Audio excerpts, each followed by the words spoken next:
Olá, amigo internauta, leitor do Jornal Diário de Suzano. Começa agora o programa DS Entrevista. Estamos recebendo hoje aqui, nesta tarde, o deputado federal Roberto de Lucena, do partido Podemos. E você pode participar dessa entrevista encaminhando sua mensagem no WhatsApp do Jornal Diário de Suzano, que é o 975691373, 975691373, ou se você preferir, deixe sua mensagem na própria live da página do Jornal Diário de Suzano. Deputado Roberto Lucena, prazer recebê-lo aqui, obrigado por ter aceitado o convite. Eu queria que o senhor desse uma saudação para o nosso internauta que está nos acompanhando nesse momento. Bom, primeiro que é uma satisfação muito grande, Edgar, estar com você aqui.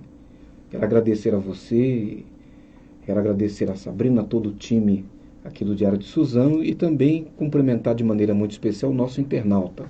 Desejar a vocês aí um dia maravilhoso, um final de semana muito abençoado. É uma oportunidade incrível poder estar aqui batendo esse papo com vocês.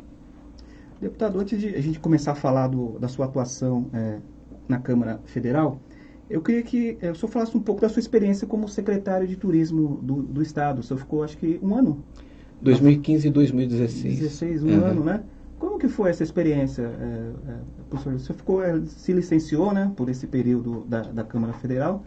Que eu falasse um pouco dessa atuação, o que foi para o senhor ser um secretário de Turismo? Bom, extraordinário. Primeiro que o turismo, ele é contagiante. Eu saí do turismo e o turismo não saiu de mim, mas isso não acontece apenas comigo. Quem já teve conexão com o turismo, quem já tratou com o turismo, já trabalhou com o turismo, sabe que isso é o que acontece com todo mundo. A gente sai do turismo e o turismo não sai da gente. São Paulo é, na verdade, o grande líder do turismo nacional. São Paulo é o maior polo emissor de turismo, de turistas, é o maior polo receptor de turistas, não apenas do Brasil, mas também do exterior. E nós, naquela oportunidade, 2015 e 2016, tivemos a oportunidade de compor o governo e cuidar do Estado de São Paulo na perspectiva da agenda do turismo. E que satisfação foi!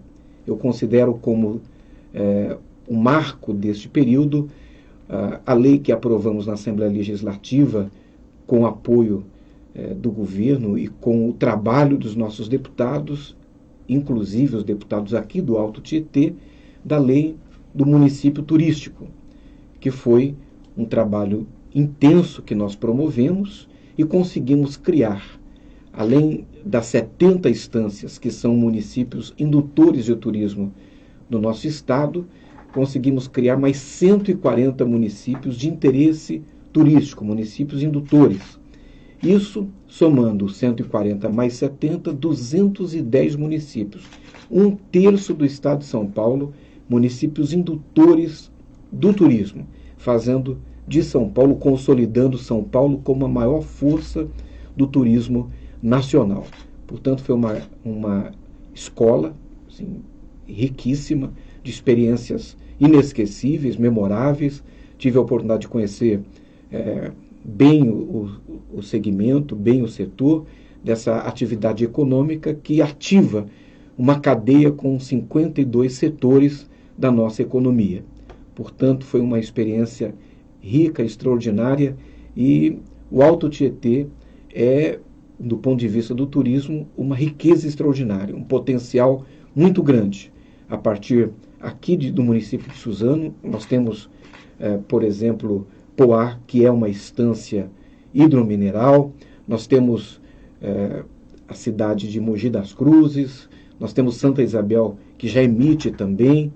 Portanto, o Alto Tietê é um desses destinos indutores do turismo do estado de São Paulo e foi uma experiência rica. Inclusive, Suzano está na fila aí para receber esse título também, né? Tem que mudar a lei na Assembleia, no caso, né? Porque tem uma cota de município, né? Exatamente, exatamente. Mas nós temos um ranqueamento, a cada 3 anos é possível que mudemos a lei para permitir o ingresso de novos MITs nessa virada do triênio, quando nós vamos ter o ascenso e descenso. Quando MITs poderão 3 se tornarem instâncias e 3 instâncias, consequentemente, se tornarão MITs. A vantagem de ser MIT é por conta das verbas que chegam também, né? Principalmente do DAD. Exatamente. Né? Todo MIT tem aproximadamente R$700 mil por ano para aplicar no fomento da atividade turística do município. As instâncias têm acesso a um volume maior de recursos. Por isso é que todo MIT quer ser instância. Uhum. Deputado, vou falar um pouco então da Câmara. Como que está a atuação do Partido Podemos na Câmara? Quantos deputados que tem a bancada? Como é que vocês estão? Tem bastante projetos considerados polêmicos, né? E eu queria que o senhor falasse um pouco da atuação da bancada do Podemos lá na Câmara Federal. Perfeito. Bom, o Podemos hoje é a segunda força do Congresso do Senado Federal. Uhum. No Senado Federal nós temos hoje 10 senadores e devemos fechar próxima semana com 12 senadores. Ao fechar com 12 senadores, o Podemos no Senado será a maior força do Senado. Na Câmara Federal, nós somos 10 deputados federais e eu entendo que na próxima oportunidade, a próxima janela, o partido deverá aumentar esse número e crescer significativamente. Embora não seja uma das maiores bancadas, o Podemos é uma bancada atuante. É uma bancada que tem marcado posição, tem feito a defesa da transparência. Eu, por exemplo, sou hoje o secretário de Transparência da Câmara dos Deputados e é um tema muito afeito à agenda do Podemos, que é cada vez mais fazer com que a sociedade possa entender o que acontece no serviço público em todas as esferas e em todos os poderes. Por exemplo, o senhor é contra ou a favor do voto aberto, né? Tem que ser aberto ou não? O que o senhor acha? Eu sou a favor do voto aberto. Hoje, na Câmara dos Deputados, nós temos nós temos todas as votações abertas, que depois que o deputado vota nominalmente, o painel publica o voto dele. Mas eu sou favorável ainda a que nós melhoremos a nossa comunicação, a comunicação da Câmara com o cidadão. O Podemos, por exemplo, ele ofereceu à sociedade um aplicativo através do qual o cidadão diz ao partido de que maneira ele deseja que a bancada vote. É uma experiência muito interessante, muito emblemática. Nós, a esse exemplo dessa iniciativa do Podemos, temos trabalhado outras iniciativas, exatamente como bancada, para facilitar o acesso do eleitor a todas as atividades dos seus representantes e também para trabalharmos a cultura da transparência, não apenas no legislativo, mas nos outros poderes e na sociedade também. Então nós temos uma bancada atuante, uma bancada respeitada na Câmara dos Deputados, que tem marcado posição no enfrentamento à corrupção. Por exemplo, hoje é a bancada que defende o fim do foro privilegiado. A PEC do fim do foro é do nosso líder, senador Álvaro Dias, é a PEC 333 e está sendo defendida com muito fervor pela bancada do Podemos na Câmara dos Deputados. Eu sou autor de um projeto de lei que constitui a corrupção como crime hediondo e de outras propostas legislativas que têm também melhorado o controle social, oferecido instrumentos, corrigido distorções, melhorado o controle social no sentido do enfrentamento à corrupção. Certo. O senhor falou que a expectativa é de um crescimento da bancada, né, na próxima janela. É verdade que o Podemos convidou o Alexandre Frota para fazer parte da bancada. Ele acabou assinando hoje à tarde com o PSDB, né? Foi feito esse convite para ele? Eu não tenho essa informação. Tenho a impressão de que isso não aconteceu. Agora... Porque parece que ele mesmo disse que talvez teria sido feito um convite do Podemos. Eu tenho certeza de que não foi feito um convite oficial. Pode, evidentemente, ter havido alguma sondagem ou até um convite de um dos membros da nossa bancada. O Alexandre é um deputado bastante atuante, bastante combativo, e ele dignifica muito a bancada da qual ele faz parte. Naturalmente, se ele assinou a sua filiação ao PSDB, se confirmou já, a sua filiação ao PSDB, o PSDB ganha muito com o seu trabalho, porque é um deputado que não falta, que está sempre presente, que chega cedo, que participa de todas as sessões, que participa dos debates e que tem surpreendido com a sua vontade de entregar trabalho, a sua vontade de corresponder às expectativas dos seus eleitores. Inclusive, no primeiro turno, ajudou na aprovação da reforma, né, da Previdência. Eu queria que o senhor falasse um pouco, Podemos votou a favor, né, da reforma, né? Um pouquinho da reforma, que tipo de contribuição ela vai dar para o cidadão comum, né? E como que o senhor recebe algumas críticas que estão sendo feitas em relação a essa proposta? Olha, as críticas elas são perfeitamente normais num Estado democrático de direito, especialmente num tema tão espinhoso quanto a reforma da Previdência, que divide as opiniões. A verdade é que eu tenho hoje 53 anos de idade, embora não pareça, né? Tenho 53 anos de idade. Quando eu era criança, lá em Santa Isabel, eu sou isabelense, eu sou aqui do Alto Tietê, eu nasci aqui, cresci aqui, constituí família e nunca me mudei do Alto Tietê.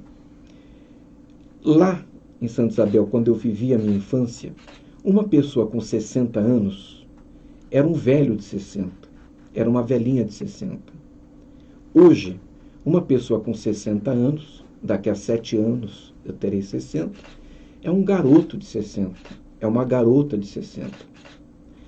Eu estava lendo um jornal da década de 50 que me chamou muito a atenção pela manchete, que um caminhão desgovernou-se e ele invadiu a casa de uma senhora e ela escapou com vida. E fui ler a matéria e era uma velhinha, uma idosa de 42 anos, que conseguiu não morrer quando a casa foi invadida por aquele caminhão. Agora veja, na década de 50, uma moça de 42 anos, uma criança de 42 anos, já era uma idosa. Na minha infância, quando meu avô completou 50 anos, nós fizemos uma festa de velho para velho, porque 50 anos já era um velho, já estava terminando a missão dele nessa terra. Agora, nós conquistamos uma bênção, que foi o aumento da expectativa de vida. Hoje, diferente daquele momento, se vive, no mínimo, a média de expectativa de vida são 77 anos. Nós tínhamos, então, um sistema previdenciário que foi pensado para o trabalhador brasileiro que vivia isso, que vivia 50, no máximo 60 anos. Hoje, esse sistema previdenciário precisava ser revisto, porque se nós não fizéssemos a reforma, por uma questão matemática, nós estaríamos condenando o sistema previdenciário a ser um sistema insustentado, e por conseguinte nós estaríamos também condenando o Estado à insolvência, arrastado pela nossa Previdência. O presidente Fernando Henrique defendeu a reforma e perdeu a reforma por um voto. Já era para ter sido feita há 30 anos atrás. Se tivesse sido feita, neste momento nós não teríamos que ter feito reforma. Nós teríamos feito alguns ajustes, e esses ajustes teriam sido muito menos pesados, um remédio muito menos amargo do que o que nós tivemos que tomar aqui. Depois dele, o presidente Lula tentou fazer a reforma, mas recuou, porque a sua base majoritariamente era contra. Depois, a presidente Dilma também tentou fazer a reforma e também teve que recuar. Logo em seguida, o presidente Michel Temer, não fosse os escândalos que o envolveram em 2017, teria feito a reforma da Previdência, que acabou dormindo nas gavetas do Congresso. Bolsonaro, o nosso presidente, era contra a reforma da Previdência, mas não tem como. Quando sentou-se na cadeira e foi fazer conta, ele entendeu que sem a reforma da Previdência, o sistema previdenciário ficaria insustentável e o Estado insolvente. Por isso, ele, neste momento, propôs ao Congresso Nacional aquilo que ele mesmo tinha sido contra por quase 3 décadas. Ninguém quer fazer reforma da Previdência. Ninguém, se pudesse, mexeria com esse tema tão espinhoso, tão difícil, tão duro. Agora, tem que ser feita. Por quê? Nós temos 22 milhões de aposentados. Se nós somarmos os pensionistas e se nós somarmos os beneficiários do BPC, nós chegamos a 29 milhões. Esses 29 milhões estão fora da reforma. E eles são os principais beneficiados da reforma. Porque sem ela, daqui a 3, 4 anos, muito provavelmente não poderiam receber os seus proventos, os seus benefícios. Então nós garantimos que quase 30 milhões de brasileiros que já trabalharam por esse país, pagaram preço, deram seu sangue, suor e lágrimas para a construção da riqueza nacional, do que o Brasil é, nós protegemos de forma que eles pudessem continuar recebendo as suas aposentadorias. Eles não entraram, não foram afetados pela reforma. Agora, a reforma da Previdência, ela trouxe para o debate muitas complicações. Ela foi pesada para alguns setores. E o nosso papel, representando o povo de São Paulo, representando o povo do Alto Tietê, representando a classe trabalhadora, foi minorar essa transição, os efeitos desta transição que era pesada, que era dura para muitos setores. E nós conseguimos, por exemplo, garantir um tratamento diferenciado para os professores.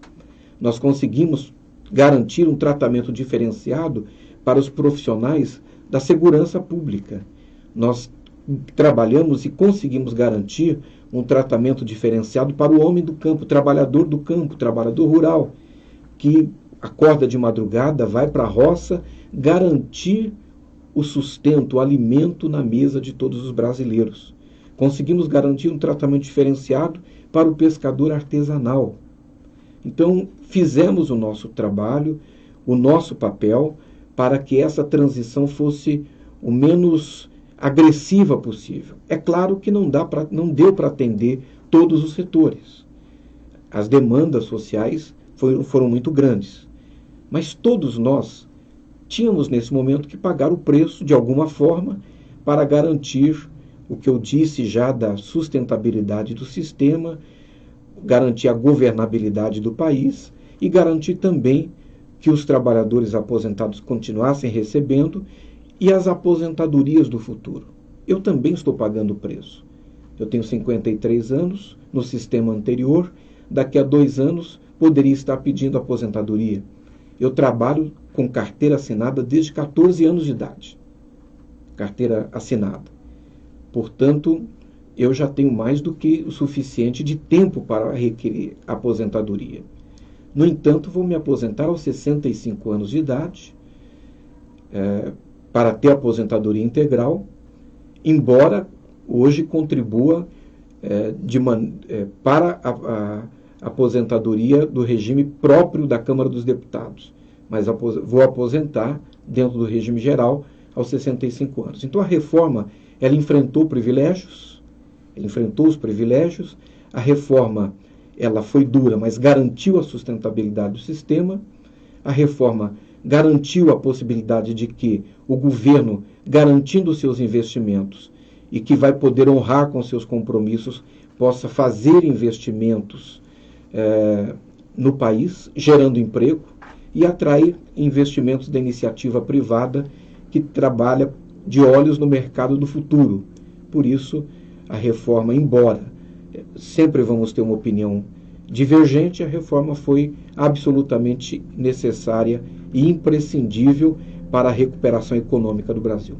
Deputado, uma curiosidade, em relação para aprovar essa reforma, tenho certeza que o Podemos se reuniu com a bancada do PSL. Eu queria saber do senhor como que é a relação com, por exemplo, a deputada Joyce Halfmann, que é líder do PSL, e se o Podemos também participa de alguma reunião com o presidente Jair Bolsonaro antes da aprovação desses projetos. Como que é o trato do presidente com os partidos da base de apoio? Uhum. Olha, o presidente Bolsonaro inaugurou uma maneira nova de se relacionar com o Congresso Nacional.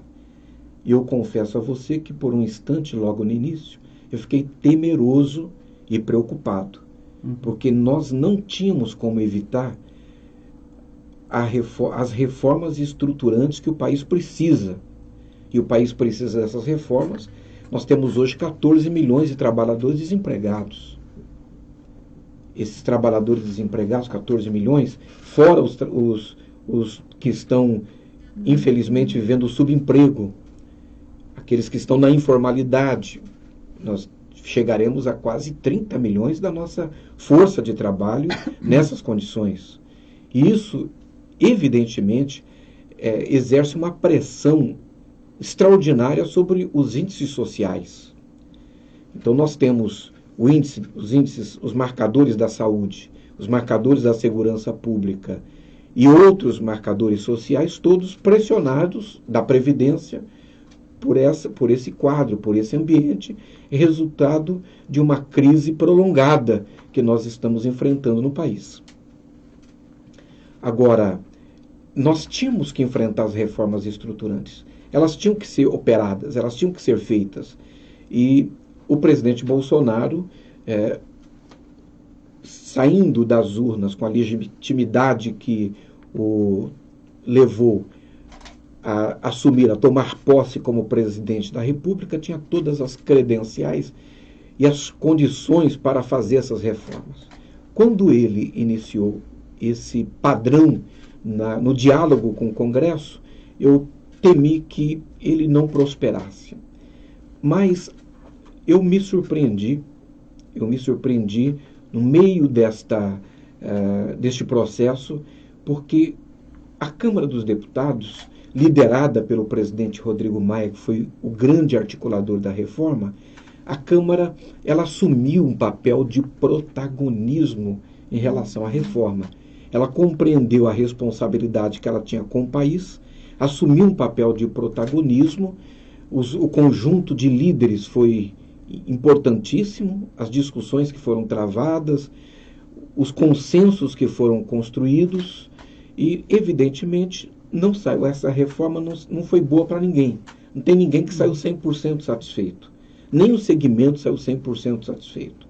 Todo mundo pagou um pouco do preço e trouxe para si um pouco do ônus dessa reforma, mas felizmente nós tivemos êxito. E tivemos êxito, aí eu digo muito mais, em função da articulação interna Cópolis, um movimento de consciência, de lucidez e responsabilidade desta Câmara com o Brasil e com o futuro.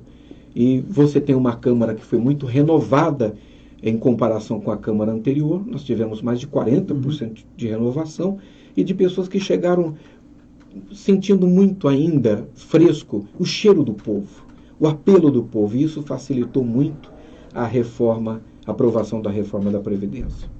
Mas então o presidente tem recebido as bancadas, tem se reunido com as bancadas também, né? Tem.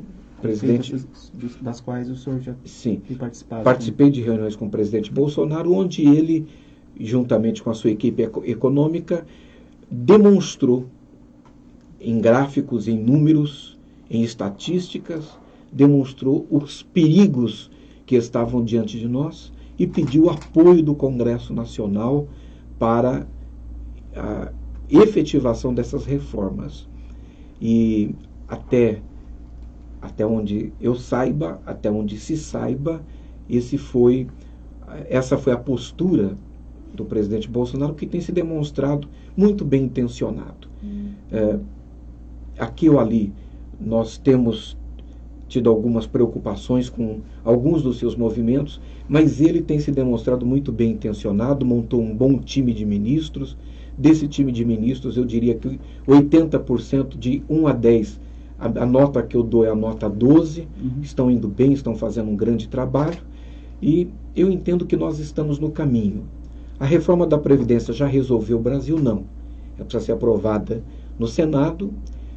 Se for feita alguma mudança, alguma alteração, ela volta para a Câmara. Nós temos que acelerar esse processo, mas temos que aprovar a reforma tributária, que já está tramitando, que não vai aliviar a carga tributária. Hoje isso não é possível, porque você tem um Estado grande, que custa, que tem despesas fixas, e a fonte da receita para essas despesas é a arrecadação que vem exatamente desta carga tributária. Então nós precisamos aprovar a reforma que vai simplificar o sistema tributário, vai desburocratizar, vai diminuir os custos das empresas com o sistema tributário. Em seguida, nós temos que trabalhar para a diminuição do tamanho do Estado. E a diminuição até qual tamanho? Não o Estado mínimo, que eu não defendo, mas o Estado necessário, nem mais e nem menos. E a diminuição para o Estado necessário significa também que nós vamos diminuir os custos da máquina pública, os gastos da máquina pública. E eu sou a favor de que nós façamos isso em todos os poderes. Diminuamos no Executivo, diminuamos o tamanho do Estado no Executivo, no Judiciário e também no Legislativo. O senador Álvaro Dias, como eu disse, a grande liderança do Podemos, tem um projeto, tem uma PEC, que propõe diminuir o tamanho do Congresso Nacional, o número de senadores e o número de deputados. Nós do Podemos defendemos essa tese. De 513 cairia para pelo menos uns 300 deputados. Uhum. Nós defendemos essa tese, defendemos esse projeto de lei, entendemos que é possível, num novo Brasil, que um novo Congresso, com esse desenho, com esse formato, possa trabalhar com eficiência. Entendemos que isso não pode se dar num ato, mas que num programa de eficiência, de um Brasil eficiente para os próximos 10 anos, isso seja possível. Aí sim, diminuindo o tamanho do Estado, nós temos como diminuir a carga tributária, que pesa de maneira injusta e impiedosa e até iníqua sobre os ombros do brasileiro que trabalha 4 meses por ano para pagar os seus impostos. Deputado, temos participação aqui de alguns internautas. Por exemplo, vou tentar resumir aqui a mensagem do Jair Pedrosa, né? Na opinião dele, ele está falando que o Brasil parece estar muito sonolento, né? Ele fala aqui que hoje o Exército praticamente está comandando o país. Ele acha positivo que o Podemos se preocupe com a transparência, mas aí ele quer saber a opinião em relação aos escândalos, entre aspas, aqui da família do presidente, né? O que o senhor pensa disso? Como é que está tratando essas questões todas? Sempre tem alguma polêmica envolvendo o presidente Jair Bolsonaro? Tá. Ô Jair, primeiro meu abraço para você. De onde é o Jair? É de Mogi das Cruzes. E através de você, Jair, eu quero mandar um abraço para todo o nosso povo de Mogi das Cruzes. Aliás, nós levamos mês retrasado um kit do Conselho da Pessoa Idosa para Mogi das Cruzes, com carro 0 quilômetro, com toda uma estrutura para ajudar o Conselho a cuidar dos nossos idosos lá, e encaminhamos agora R$1 milhão para a infraestrutura, para ajudar a administração a melhorar a cidade para os nossos irmãos mogianos. Você, quando toca nesse assunto dos escândalos que envolvem a família do presidente, eu queria responder de uma maneira, a minha opinião, de uma maneira mais genérica. Não falar sobre o presidente, mas falar sobre todos. Eu entendo que não existe ninguém acima da lei. Não existe. Alguém pode até ser tratado acima da lei, mas não existe. Nem do STF, nossa Suprema Corte, nem do Executivo, nem o presidente, nem o Senado, nem a Câmara dos Deputados, não pode existir. Tudo o que deixa dúvidas, tudo sobre o que repousam sombras, deve ser apurado, deve ser investigado, deve ser colocado às claras. Inclusive aquilo que envolve a família do chefe do Poder Executivo, do nosso líder maior, do presidente da República. Porque nós precisamos confiar no nosso presidente. Nós não temos como seguir um presidente que é um líder da nação se nós não confiarmos nele. Eu entendo que o próprio presidente da República, que eu não acredito tenha alguma coisa a esconder, não acredito também que haja a preocupação de que não seja apenas política, mas a preocupação da não investigação que envolvam seus familiares. Mas entendo que o próprio presidente deveria ser, para dar o exemplo, ele tem procurado ser o exemplo do país em muitas coisas. Ele deveria ser o primeiro a abrir para a investigação, a chamar a investigação, a pedir que os familiares envolvidos em questões duvidosas esclarecessem para a sociedade e para a população. Porque isso, sem dúvida nenhuma, aumentaria a credibilidade, a confiança que o povo brasileiro tem nele.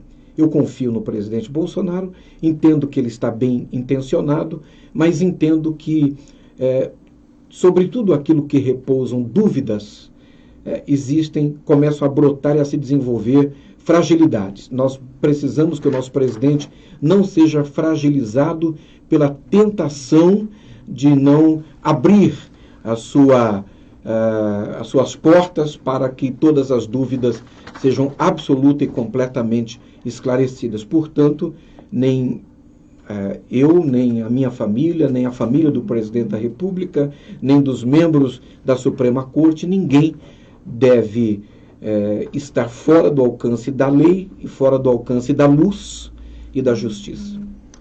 Em relação ao vaza-jato, né, como ficou conhecido o vazamento em relação às conversas do Sérgio Moro, qual a opinião que o senhor tem desse fato?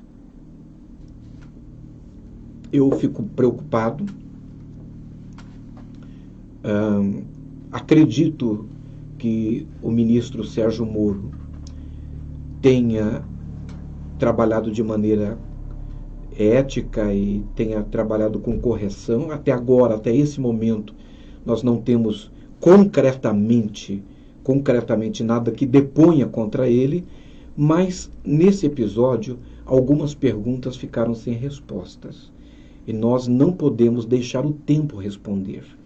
Nós precisamos que a Polícia Federal, o Ministério Público, os órgãos de investigação, de polícia, enfim, eles precisam concluir as suas investigações e nós precisamos ter as perguntas respondidas, inclusive aquelas que envolvem a atuação deste grande ministro, por quem eu tenho respeito, tenho admiração, e eu tenho certeza que, esclarecidas as dúvidas, o respeito de toda a sociedade brasileira deverá aumentar, deverá crescer, mas tem perguntas que não foram respondidas, e aí prudentemente, eu acho que aqui é o limite dos meus comentários. Eu quero esperar a resposta a essas perguntas e eu quero acreditar que não apenas a intenção, a motivação foi a melhor possível, como também a postura foi ética, foi correta, foi legítima e foi decorosa. É isso que eu acredito e espero que se confirme nos próximos capítulos. O senhor foi membro titular da Comissão de Relações Exteriores da Câmara, certo, né? Exatamente. O que o senhor acha da indicação do filho, né, do Eduardo Bolsonaro para ser o embaixador nos Estados Unidos? O senhor é contra? Como que o senhor vê essa... Então, eu adoro o Eduardo. Nós somos irmãos e amigos e companheiros. Eduardo é um jovem talentoso, de personalidade. Eduardo é um moço de princípios, com valores que me parecem arraigados, definidos. Além disso, ele tem formação acadêmica, ele tem preparo, ele conhece bem o exterior e especialmente os Estados Unidos. Agora, ele não tem nenhum tipo de experiência para esta área, nenhum tipo de experiência diplomática, ele não tem formação diplomática. A lei não exige que um indicado para ocupar uma embaixada, e nós não estamos falando de uma embaixada qualquer. Nós estamos falando da Embaixada do Brasil nos Estados Unidos. Eu gostaria muito de vir ocupando essa função um diplomata experiente, com condições de fazer a representação brasileira à altura, mas não entendo absolutamente que Eduardo não tenha a competência para cumprir esse papel. Pelo contrário, acho que lhe sobra competência, lhe sobra capacidade, ele terá condições, todas as condições de fazer um bom trabalho, passando pelo Senado e aprovado pelo Senado. Agora, eu preciso registrar aqui uma opinião minha. Eu entendo que o presidente da República não tem filho. Né? O Jair Bolsonaro, meu amigo e irmão, por quem eu tenho admiração, respeito, trabalhamos juntos como deputados por 8 anos, eu sei da sua garra, a sua fé, a sua força, o seu caráter, a sua personalidade. Ele tem filhos, 4 filhos e uma filha. Agora, o presidente da República não tem filhos. Eu estou deputado federal, eu tenho 2 filhos, a Melissa com 33 anos e o Renan, que tem 29 anos. Melissa me deu os meus 3 netinhos, a senhorita Lívia, que amanhã completa 12 anos, a senhorita Lorena com 3 anos e o Lorenzo com 5 meses. Agora, o deputado não tem filhos e não tem netos. O deputado não tem. O Roberto Alves de Lucena tem. O deputado não. Jair Bolsonaro tem. O presidente da República não. Então, se fosse consultado, que não fui, pelo presidente Jair Bolsonaro, eu diria a ele, eu aconselharia que talvez não fosse adequado que ele fizesse essa indicação. Não por demérito do Eduardo. Como eu disse aqui, Eduardo é um príncipe. Aliás, é o deputado federal mais votado da história da República. A votação histórica de 2 milhões de votos. Esse moço é um moço que dificilmente será superado na quantidade de votos que recebeu. Não é qualquer pessoa. Então, a pessoa que o Bolsonaro está indicando é um deputado federal, segundo mandato, com 2 milhões de votos. Agora, se eu pudesse sugerir ao presidente alguma coisa, diria a ele que a cautela, a prudência, um governo que está capitaneando um processo de resgate do Brasil, de restauração, poderia não ser a decisão mais adequada. Evidentemente, o Eduardo, sendo recomendado pelo Senado, aprovado pelo Senado, terá todas as condições de ser um grande embaixador e terá todo o meu apreço, as minhas orações, o meu apoio. Mas eu penso que o presidente poderia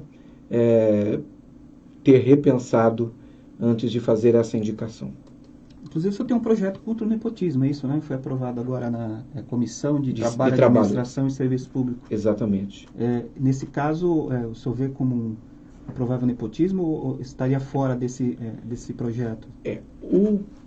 Me parece que o Superior Tribunal Federal já tem claro que não trata-se de nepotismo nesse caso. E a lei, o projeto de lei aprovado na CETASP, ele terá que passar por outras comissões, ele terá que passar pelo Senado Federal.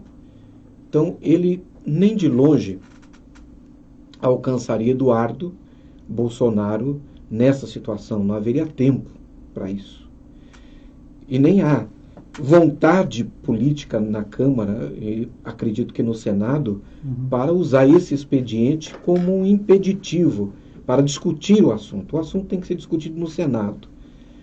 Agora, se este projeto prosperar, como já foi aprovado na CETASP, ele deverá impedir que no futuro situações parecidas elas ocorram.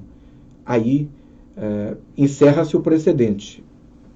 O Eduardo Bolsonaro, além de ter sido o mais votado deputado da história do Brasil, também, se esse projeto prosperar e for aprovado, terá sido o único caso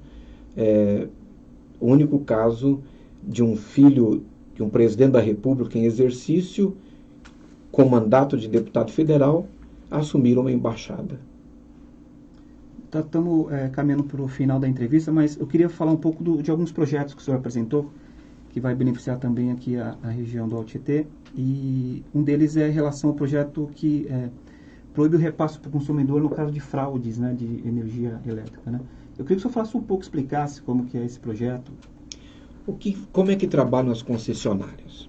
Elas pegam o prejuízo que elas têm com os gatos, os roubos de energia elétrica. E eu fiquei surpreso recentemente com os dados que recebi do Alto Tietê do volume de furtos que acontecem de energia elétrica na nossa região. Agora, a concessionária pega esses furtos, a concessionária pega a inadimplência, aquelas pessoas que não pagam a sua conta de energia elétrica, e elas repassam para o preço da energia elétrica. Ou seja, você paga em dia, você paga em ordem, você não rouba energia, você não faz um gato para furtar energia.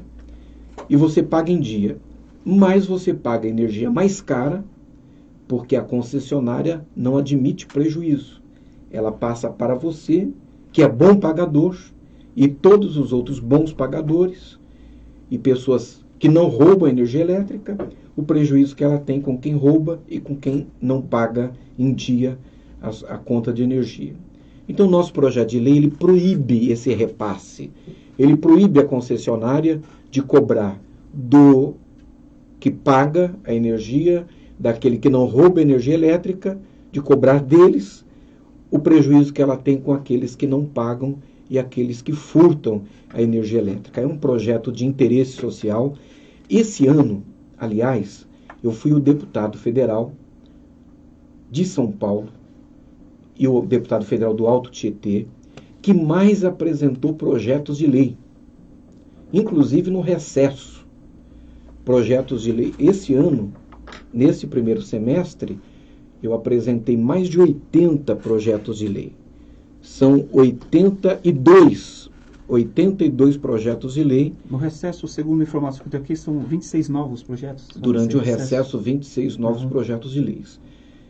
Projetos de lei de absoluto interesse social, como este, como, por exemplo, o que coloca o gás de cozinha na cesta básica e faz com que o preço do gás também seja reduzido. O projeto de lei que retira os impostos sociais dos medicamentos de uso contínuo para baratear os medicamentos, especialmente quando falamos de uso contínuo, as pessoas às vezes mais carentes e as pessoas idosas. E o projeto de lei que transforma a corrupção em crime hediondo e outros projetos dessa natureza, que são aspirações da sociedade e são ecos das expectativas e das demandas da sociedade. Certo. Bom, hoje o senhor esteve em Suzano, né? E tem algumas emendas para as cidades da região que vão ser beneficiadas as cidades, né? Por exemplo, Suzano parece que é 1 milhão, né? Queria que o senhor falasse um pouco desses recursos que vêm para a cidade e para que áreas que vão ser destinadas. Perfeito. Em Suzano, nós hoje entregamos ao prefeito Achiuchi um ofício informando de que nós destinamos R$1 milhão para o custeio da saúde de Suzano para ser aplicado na Santa Casa. Então, R$500 mil entraram já no caixa da prefeitura. E R$500 mil a prefeitura deverá receber no seu fundo até o final deste ano. Nós também, hoje, já acertamos com o prefeito Achiuchi que estaremos destinando recursos para Suzano em outras áreas, como infraestrutura, como educação, outras áreas além da área de saúde. Mas temos trazido para todo o Alto Tietê, como por exemplo Mogi das Cruzes, que eu disse há pouco, entregamos recentemente um kit do Conselho da Pessoa Idosa e estamos encaminhando R$1 milhão para a infraestrutura, para ajudar a administração a melhorar a cidade de Mogi das Cruzes para o seu povo. Nós também encaminhamos para o município de Arujá, um trabalho recente. Nós conquistamos para o município 2 passarelas sobre a rodovia Presidente Dutra, um valor que passa de 5,3 milhões de reais, em pontos onde havia uma incidência de mortes por atropelamento. Então, nós esperamos acabar com essas mortes por atropelamento nesses pontos na rodovia Presidente Dutra, no município de Arujá. Entregamos também 2 ônibus escolares, no valor de R$548 mil, que já estão rodando, atendendo escolas da periferia. R$500 mil para a saúde, também que já entraram no caixa do Fundo Municipal de Saúde. Também R$500 mil para a segurança pública, para a compra de equipamento, viaturas, monitoramento e melhoria da segurança. R$1 milhão para a educação. No município de Santa Isabel, R$1 milhão para a educação, R$1 milhão para a infraestrutura, que está sendo destinado para a vila gastronômica, para melhorar a estrutura daquela região, que certamente será uma atração turística da cidade para toda a região. Santa Isabel, nós estamos destinando R$5,4 milhões, Ministério da Saúde, Educação, Turismo, Desenvolvimento Regional. Desse montante já foram pagos R$500 mil para a compra de equipamentos e manutenção da Santa Casa de Santa Isabel e R$656 mil para a aquisição de 2 ônibus escolares, que também estão rodando já na cidade para atender as escolas dos bairros mais carentes. Mogi das Cruzes, como eu falei, um total de R$3,5 milhões do Ministério de Desenvolvimento Regional, do Ministério do Turismo. Desse total, como eu falei, R$1 milhão para a infraestrutura. Itacoaxetuba, destinamos R$2,3 milhões, isso estou falando deste ano. 2,3 milhões através do Ministério da Justiça e do Ministério do Desenvolvimento Regional. Também em Poá, R$240 mil para a revitalização de calçadas e recuperação de pavimentação asfáltica. O recurso está tramitando, ele não chegou no município, está tramitando, mas além disso, no ano passado, nós encaminhamos mais de R$2 milhões para Poá, que estava com muitos problemas para manter abertas as portas do seu hospital. Foram R$2 milhões para custeio na saúde para o município de Poá no ano passado. Em Biritiba-Mirim, R$251 mil, Ministério da Agricultura. Esse valor também está tramitando para a recuperação de estradas vicinais e vias rurais.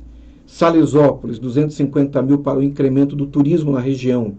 Também um recurso que está tramitando junto ao Ministério do Turismo.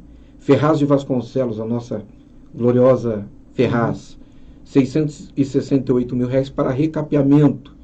Esse recurso a Prefeitura teve dificuldade de receber em função dos documentos, mas já resolveu os problemas e o recurso está tramitando. E para os outros municípios da região, todos os municípios, nós temos tido uma ação e temos enviado recurso de alguma forma em algum ministério. Agora, o Axel falou aí, vive um drama, né, que é o corte aí do 140 milhões por ano, segundo o prefeito Jean Lopes, com a saída do Itaú, né? Em função da mudança na emenda constitucional que mudou a lei do ISS. Exatamente. Ali não tem o que fazer, né? Eu acho que não tem muito. Na verdade, não foi por causa da lei do ISSQN. Na lei do ISSQN, nós estávamos negociando um escalonamento. Então, não tinha como o município não perder esses 140 milhões, mas nós estávamos escalonando por 5 anos para que o município pudesse se prevenir, pudesse se organizar a buscar fontes alternativas de receitas. Mas teve uma CPI no município de São Paulo. Foi uma CPI na Câmara Municipal. Da sonegação, né? Exatamente. Em função dessa CPI, o Itaú fez um acordo com a CPI para deixar de pagar uma multa bilionária e, em função deste acordo, ele transferiu as suas atividades para a capital. Perde o município de Poá e perde todo o Alto Tietê com isso.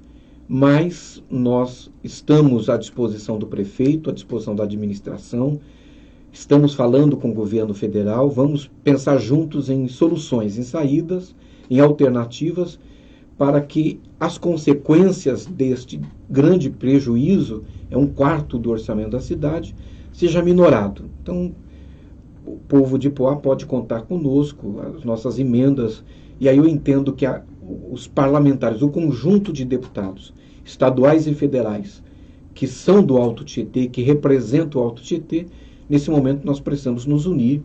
Aí o meu clamor para que nós possamos formar uma frente parlamentar em defesa do Alto Tietê, se unir para nós buscarmos conjuntamente uma solução para isso, porque o povo de Poá não pode pagar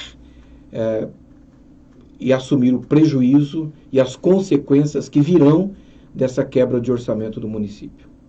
Deputado, eu queria agradecer a sua presença aqui. Obrigado por ter vindo, ter aceitado o convite. Eu queria que o senhor desse uma mensagem final aí para a gente encerrar a nossa entrevista. Bom dia, eu quero agradecer a você e a direção do nosso Diário de Suzano pela oportunidade que me dá de poder vir aqui conversar com vocês, esclarecer alguns pontos e conversar com os nossos internautas.